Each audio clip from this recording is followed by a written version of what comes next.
Hello दोस्तों, नमस्कार। जैसा कि आज चैप्टर नया स्टार्ट होने जा रहा है कि सदिश और अदिश। इसके पहले चैप्टर हमारे स्टार्ट में कंप्लीट हो गया है। कौन सा हमें यहाँ पे बीमा वाला, सबसे उसकी मात्रक बीमाएं हमने सारे बता दिया और उसके प्रैक्टिस क्वेश्चन भी करवा दिए। आज नया चैप्टर स्टार्ट होने जा रहा है। अगर दोस्तों आप नए हैं तो चैनल को सब्सक्राइब कर लीजिए। चलिए देखिए स्टार्ट करने जा रहे हैं क्वेश्चन। आइए दोस्तों समझते हैं। देखिए स्लाइड पे सबसे पहले क्या होता है, सदिश राशि क्या होते हैं, अदिश राशि क्या होते हैं, त्रिभुज का नियम क्या होता है, समांतर चतुर्भुज क्या होता है, इनके बारे में सभी समझते हैं। बहुत अच्छे समझते हैं एक एक चीज।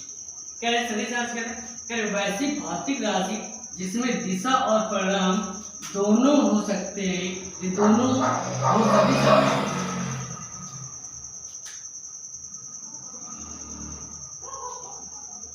देखिए सदिश राशि क्या होते हैं, सबसे पहले समझते हैं। कह रहे वैसी भौतिक राशि जिसमें दिशा और परिणाम दोनों हो उस सदिश राशि कहते हैं। जैसे क्या होता है, विस्थापन हो गया, वेग हो गया, त्वरण हो गया, विद्युतीय क्षेत्र हो गया, बल, संवेग, आवेग, चुंबकीय क्षेत्र, ये सारे क्या होते हैं यहाँ पे सदिश राशि कहलाते हैं।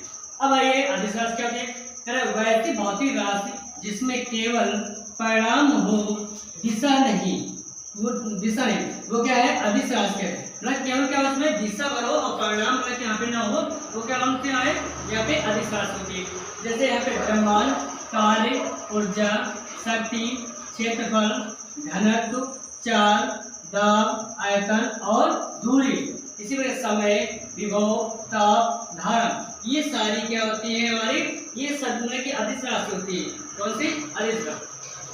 अब ये कह रहे विद्युत यहाँ पे त्रिभुज का नियम। त्रिभुज के नियम कहते हैं यहाँ पे सबसे पहले, जैसे कोई त्रिभुज दिया होता है, उन त्रिभुज की इसका और इसके योग के बराबर होता है ये। जैसे हमने कहा यहाँ पे, जैसे हमने सॉल्व किया यहाँ पे 3 और 2, सॉरी 3 और जैसे यहाँ पे हमने क्या दिया 4।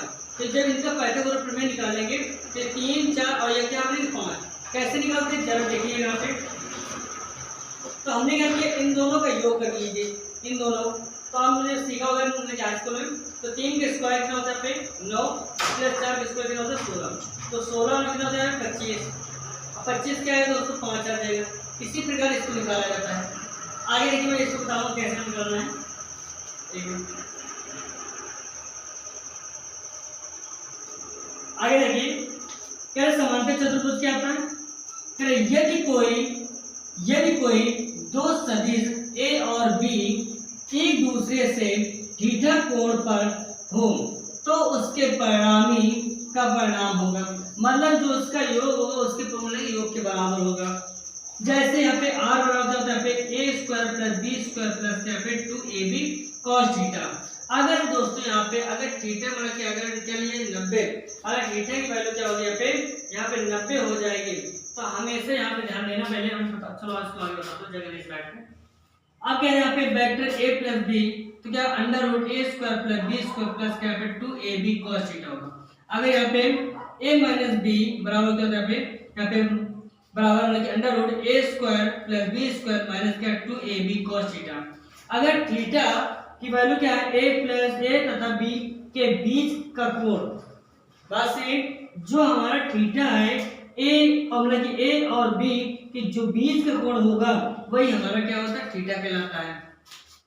इसी प्रकार आगे देखिए, जब मैं इसको बता रहा हूं पहले वाले समझिएगा।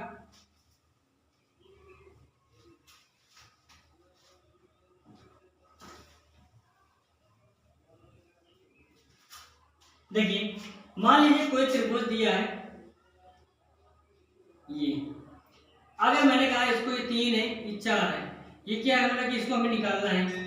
तो यहाँ पे जो परिणामी होगा मतलब टोटल इन दोनों योग के बराबर होता है। तो मैंने सीखा था यहाँ पे इसका मतलब इसका योग निकालिए पहले। यहाँ पे सबसे पहले कैसे निकाले, यहाँ पे a b c, तो आप कहेंगे यहाँ पे ac का होल स्क्वायर बराबर क्या होता है यहाँ पे ab का स्क्वायर प्लस bc का स्क्वायर, इससे आता है। अब क्या है यहाँ पे ab कितना है यहाँ पे 3 के स्क्वायर प्लस bc कितना है यहाँ पे 4 के स्क्वायर हो जाएगा बराबर कितना यहाँ पे ab, यहाँ पे स्क्वायर हट जाएगा क्योंकि स्क्वायर हट जाएगा उधर अंडर रूट से अंडर रूट लगेगा ac। तो इसको सब प्लस 16 AC बराबर, AC बराबर कितना पे आया हमारा 16 9 25 होता है। अब 25 हमेशा क्या आएगा दोस्तों, यहाँ पे बाहर 5 आएगा। इसी प्रकार ये हमें इसको निकाला हमने, यहाँ पे कितना आएगा 5 आएगा। ओके, आगे देखिएगा। और देखिए यहाँ पे कह रहे दो सदिशों के परिणामी का परिणाम कभी भी शून्य नहीं हो सकता है और न ही ऋणात्मक। अब मानिए इनका और इसका मतलब इन दोनों का योग कभी भी यहाँ पे शून्य नहीं आ सकता है और ना ही कभी माइनस में आ सकता है। ओके, आगे देखिए दोस्तों।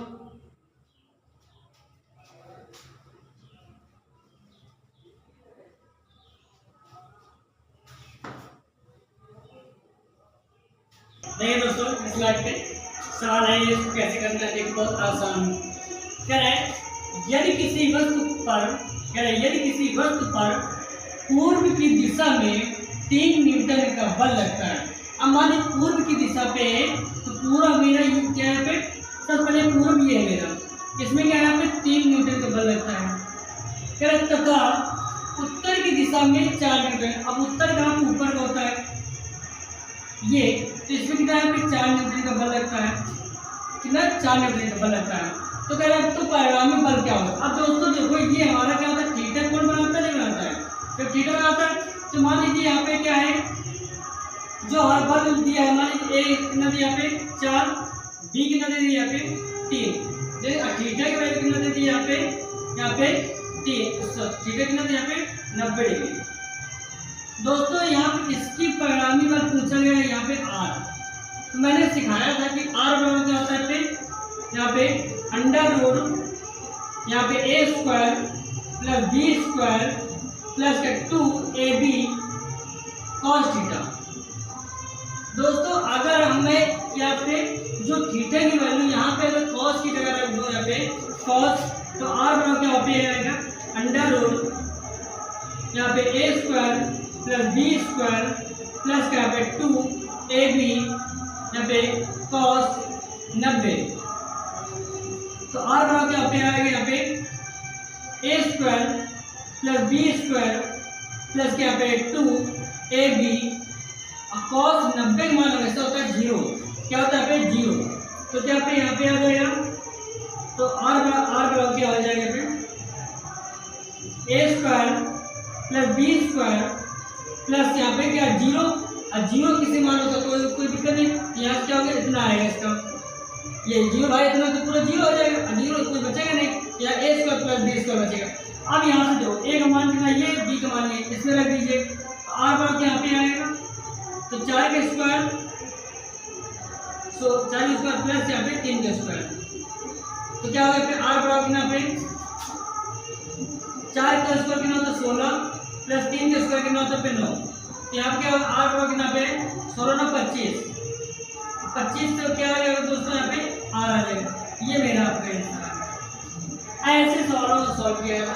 तो मुझे क्या करना है, कुछ नहीं, यहाँ पे सिर्फ कोई भी दिया हो, जब भी कभी 90 डिग्री बनाता हो तो आप उस समय से याद रखना r बराबर क्या होता है पे अंडर रूट यहाँ पे a square plus b square का फार्मूला लगा दीजिए, आपका आंसर आ जाएगा डायरेक्ट यहाँ पे।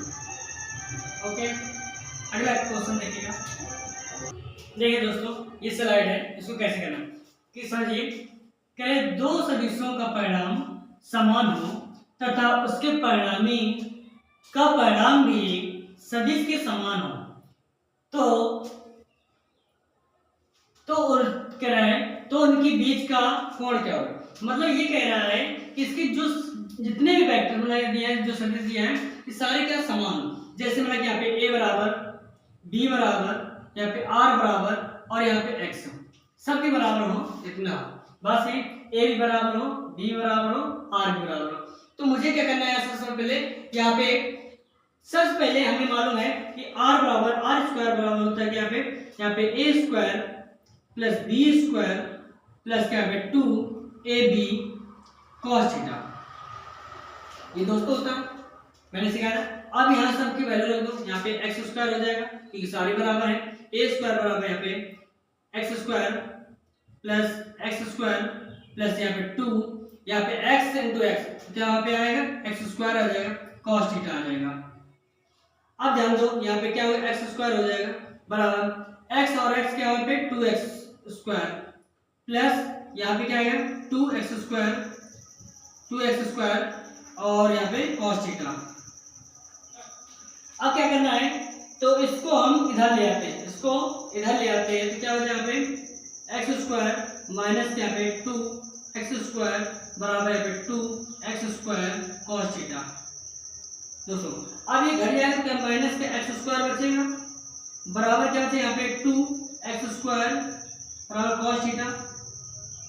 ध्यान दीजिए अब ये दोस्तों बटे में आ जाएगा, पूरा क्या आ जाएगा यहाँ पे, तो cos थीटा बराबर क्या होगा माइनस का एक्स स्क्वायर, ये जो इतना भी है 2x स्क्वायर इस सब क्या आता है बटे में आ जाएगा, तो क्या पे 2x स्क्वायर ये आ जाएगा, जो x स्क्वायर से x स्क्वायर कट जाएगा तो क्या पे cos थीटा बराबर कितना माइनस का 1/2 कितना आ गया।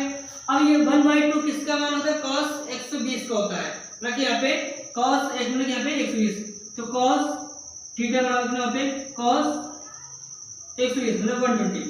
अब देखो दोस्तों cos से cos कट जाएगा तो क्या बचेगा यहाँ पे थीटा बराबर कितना बचेगा यहाँ पे 120 डिग्री, तो ये आपका आंसर आ गया यहाँ।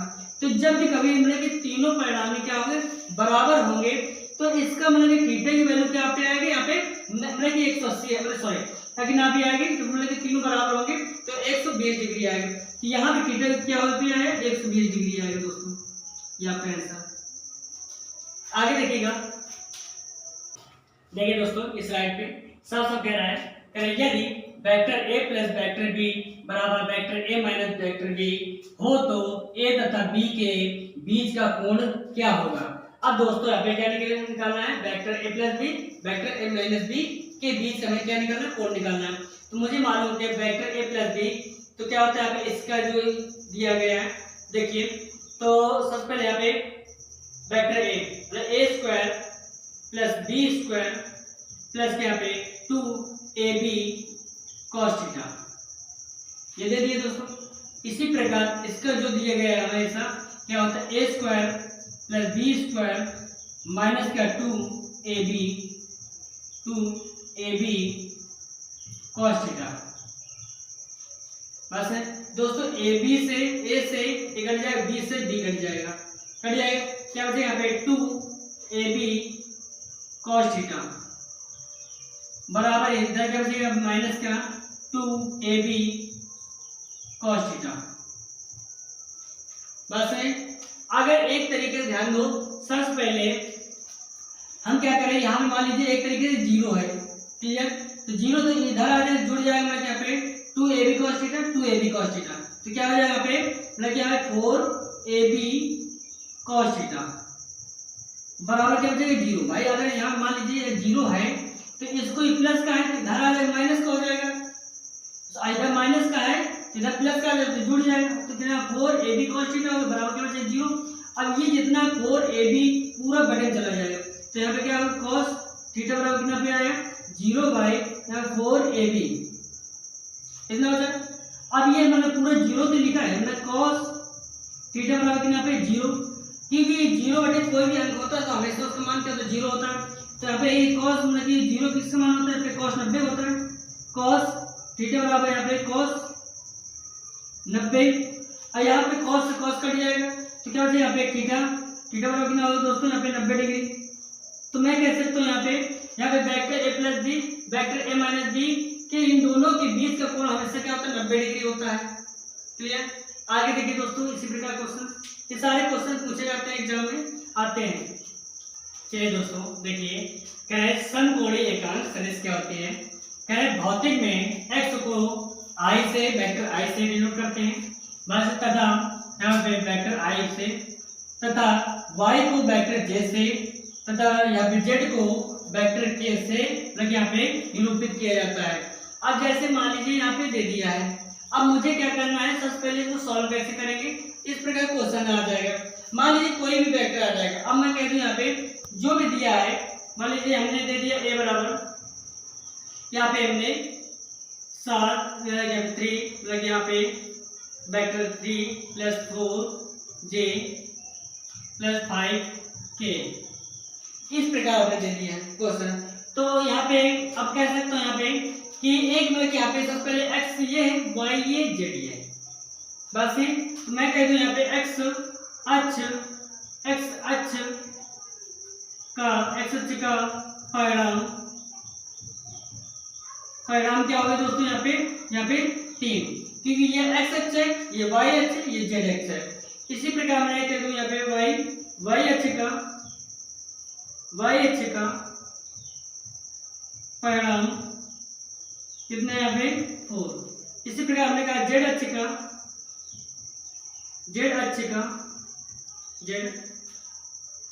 का परिणाम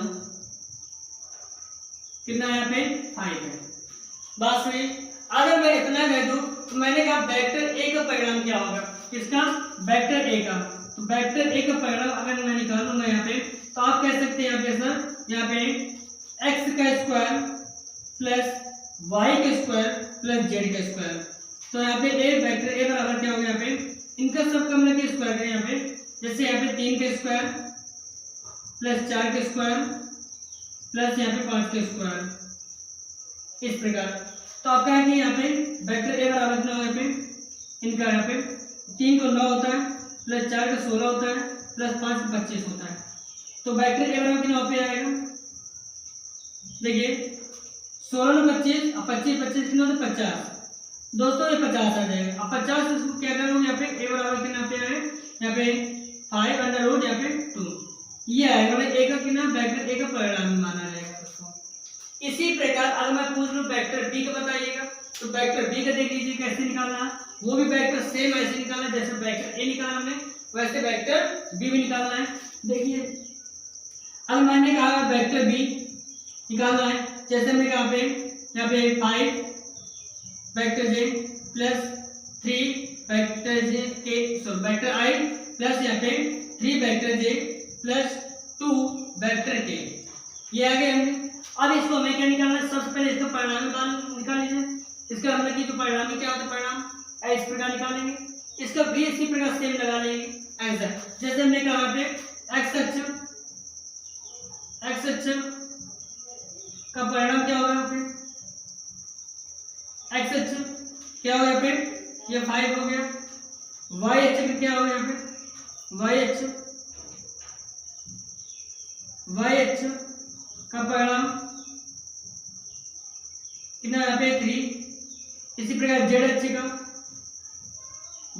का परिणाम कितना होगा दोस्तों, यहाँ पे 2 ऐसे। इसी प्रकार इस वैल्यू में पुट कर देना, वेक्टर हमारा क्या निकला, यहाँ पे वेक्टर बी निकल आएगा। ये हमेशा x होता है दोस्तों, ये क्या होता है हमारा y होता है, ये हमेशा क्या होता है अपने z होता है। बस ये इसी मैंने लिख दिया, x को वेक्टर यहाँ पे i कहते हैं, y को वेक्टर j कहते हैं तथा z को वेक्टर k कहते हैं। इसी प्रकार इसको सॉल्व किया जाए। अगर ऐसे क्वेश्चन आ जाएंगे हम डायरेक्ट करेंगे। इसको कैसे करेंगे, जैसे मान लीजिए कोई क्वेश्चन आ गया, मान लीजिए वेक्टर ए दे दिया निकालने के लिए, तो ये वेक्टर बी दे देगा, ये वेक्टर सी दे देगा, कोई भी दे देगा। तो हम डायरेक्ट ये कुछ नहीं करेंगे, डायरेक्ट जो इसकी वैल्यू दी गई है डायरेक्ट मान पुट करेंगे और सॉल्व कर लेंगे। बस ये आगे देखिए क्वेश्चन दोस्तों, इस स्लाइड में कह रहा है सदिशों का गुणनफल कैसे हमें निकालना है। कह रहा है सदिश का अदिश से जब गुणा किया जाता है तो कह रहा है सदिशों के अदिश गुणनफल को हमेशा डॉट से लकीर सूचित किया जाता है। बस में जैसे हम कह रहे हैं यहाँ पे vector A dot vector B, ऐसे भी दिखाना पड़ता है। आगे देखिएगा, कह रहा है यदि कोई दो सदिश ए और बी एक दूसरे से थीटा कोण पर हो तो उनका अदिश गुणनफल होता है। जैसे यहाँ पे थीटा ए और बी हमेशा अगर होंगे तो हमेशा क्या होंगे दोस्तों, अदिश राशि होगी। जैसे कोण बना हुआ है यहाँ पे दिया है तो ये हमेशा क्या है, अदिश राशि होती है। जैसे अब कह रहे हैं जहाँ थीटा ए और बी के बीच का कोण होता है। अब देखिए हमेशा जब सदिश और अदिश का गुणनफल होता है तो हमेशा क्या होता है, वो अदिश राशि कहलाती है। अब देखिए कह रहा है सदिश से अदिश का गुणनफल, कह रहा है सदिशों के सदिश गुणनफल को क्रॉस से सूचित किया जाता है। किससे, क्रॉस से। जैसे हम कहते हैं यहाँ पे वेक्टर ए इंटू वेक्टर यहाँ पे बी, ऐसे दिखाया जा सकता है हमें। इस प्रकार देखिए आगे, यदि कोई दो सदिश ए और बी एक दूसरे से थीटा कोण पर हो तो कह रहा है उनका सदिश गुणनफल होगा। हमेशा क्या हो गया वहां पे सदिश इंटू सदिश का जब गुणनफल करेंगे तो हमेशा वहां पे क्या होगा सदिश राशि होगी। जैसे सदिश इंटू सदिश क्या होगा बराबर सदिश, तो उसको हमेशा किससे दिखाएंगे यहाँ पे डॉट मतलब vector A into vector B बराबर ए बी साइन थीटा। और जो यहाँ पे ए वेक्टर दिया है तो वो क्या होता है एन जो थीटा बनेगा बस टोटल वाला होता है, मतलब यहाँ पे एन तल के लंबवत दिशा होगी, बस सही सदिश होगी। अब जैसे मान लीजिए कोई क्वेश्चन आ गया, कह रहे हैं हमें क्वेश्चन देखिए क्या है वेक्टर ए बराबर है 3i plus 5j plus 3k बराबर यहाँ पे दिया मतलब वेक्टर भी दिया यहाँ पे 5i plus 2j plus 3k हो तो ए तथा बी का अदिश गुणनफल क्या होगा। दोस्तों अदिश गुणनफल क्या होगा जब भी कभी दिया जाए तो हमेशा याद रखना, तो यहाँ पे vector A dot vector B पूछा गया है तो हमेशा क्या होता है जब भी कभी ऐसा सवाल दिया जाए तो आई को आई से मल्टीप्लाई कर लीजिए, जे को जे से और के को के से मल्टीप्लाई करिए। तो देखो यहाँ पे आई मतलब 3i लिखा है, यहाँ पे क्या लिखा है यहाँ पे 5i, तो इन दोनों मल्टीप्लाई करोगे यहाँ कितना हो गया दोस्तों यहाँ पे 15 हो जाएगा। यहाँ देखो 5j लिखा है यहाँ पे और यहाँ पे लिखा है 2, तो यहाँ 5 2 10 हो गया प्लस कितना यहाँ पे है 10। इसी प्रकार यहाँ पे 3k लिखा है यहाँ पे लिखा है 3k, तो कितना यहाँ पे टोटल कितना पे 9। अब इसको ऐड कर लो तो यहाँ कितना होगा पे 15 मिनट 10 35 40 तरह के यहाँ पे टोटल 44 हो जाएगा दोस्तों। तो यहाँ पे कितना vector A dot vector B आपका यह आंसर आ जाएगा। ऐसे क्वेश्चन करना है। अब इसके दोस्तों जितने भी हैं क्वेश्चन इसके हम सारे कराएंगे और इसकी प्रैक्टिस कराएंगे। मतलब दोस्तों हम कम समय में इतना कंटेंट दे रहे हैं अच्छे से, अगर दोस्तों आपको समझ ना आए तो इसको दोबारा देखिएगा। इसी प्रकार रेगुलर क्लासेस चलेंगी, मतलब ये कम समय में मतलब कि 20 से 25 मिनट में हम 2 दिन में क्लासेस कंप्लीट करा रहे हैं। बस मतलब कि 1 घंटे में पूरा चैप्टर हम कंप्लीट करा दे रहे हैं एक तरीके से देखा जाए। इसी प्रकार अगला चैप्टर है तो कल बात कि इसके सारे क्वेश्चन प्रैक्टिस करवाएंगे, जितने क्वेश्चन है न्यूमेरिकल्स हैं सारे हम करवा देंगे। इसी प्रकार हम आगे में प्रैक्टिस करवाते रहेंगे और डेली अब मान ली मॉर्निंग में 8 बजे जो आपकी हमारी प्रैक्टिस मतलब साइंस में आती है जो चैप्टर वाइज है सारे चैप्टर वाइज उसमें भी चल रहे हैं। ये स्टार्टिंग से इधर हम क्या कर रहे हैं थ्योरी मतलब थ्योरी करा रहे हैं अब प्लस क्वेश्चन करवा रहे हैं, उसमें ओनली केवल प्रैक्टिस हो रहा है, केवल आंसर बताया जा रहा है उसको क्यों मतलब कि सारे प्रैक्टिस मतलब कि देखा जाए तो 17-18 मिनट में हमने 50 क्वेश्चन करवा रहे हैं और कम समय में। तो दोस्तों अगर आपको मतलब कि समझ आए तो उसको सब्सक्राइब कर लीजिए। Thank you.